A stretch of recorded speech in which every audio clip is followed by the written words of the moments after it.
This is Karl talking management for the Globe Mail. Today I'm delighted to speak to Freek Vermeulen, who's a professor at the London Business School. You've looked at the idea that poor management practices can last a surprisingly long time.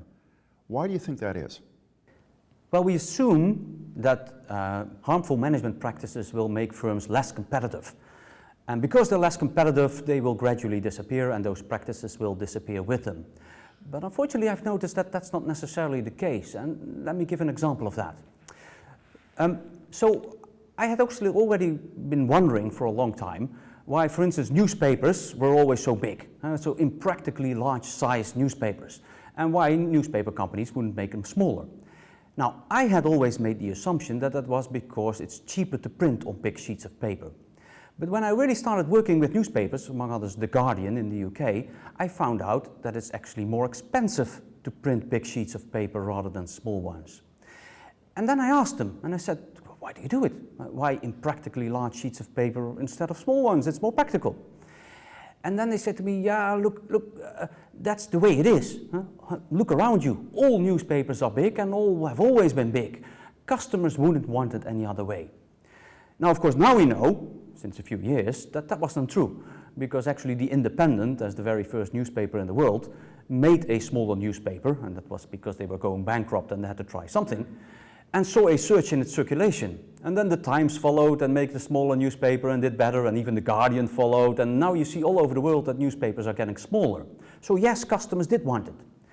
So then I looked into, well, where had this practice come from, these impractically large sheets of paper? And I found out that it started at a very precise location, at a very precise point in time, namely the year 1712. In 1712, in London, the then English government decided to start taxing newspaper companies based on the number of pages that they printed. After which all these newspaper companies decided, you know what, we'll just make them as big as possible and print as few as possible. Now, this tax law was abolished in 1830. But ever since, newspaper companies kept printing these incredibly large sheets of paper. The point is that they kept doing this practice because everybody indeed was doing it, and the assumption had grown that that is the way it had to be. And if nobody challenges that assumption, we won't find out that it's a wrong practice, and it can actually persist, like in this case, for centuries, and I'm convinced potentially even longer. So how do this sort of anomalies get eventually solved in an industry?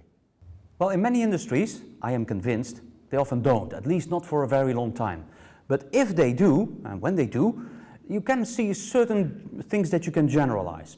First of all, there is a role for entrants, although it's actually very difficult for entrants not to conform to the rules of the industry, but sometimes you can learn a little bit from entrants. For example, in the UK, you got a free newspaper, the Metro, as you also have in other countries, which was a smaller sized newspaper. It was a very different newspaper, but it did make the other newspapers pay attention and say, hey, perhaps it is possible to have a newspaper which is smaller.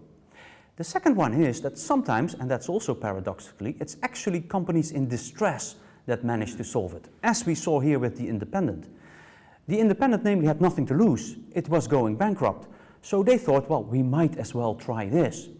Now then, once The Independent succeeded, you see that other firms gather a lot of information from that, and then they start doing it as well. So sometimes you see that paradoxically it's companies in distress that solve these problems. My recommendation though for companies that are still doing fine is to therefore paradoxically not monitor other successful companies, but actually monitor entrants and monitor failing companies, because sometimes you can learn a lot from the experiments that they are running.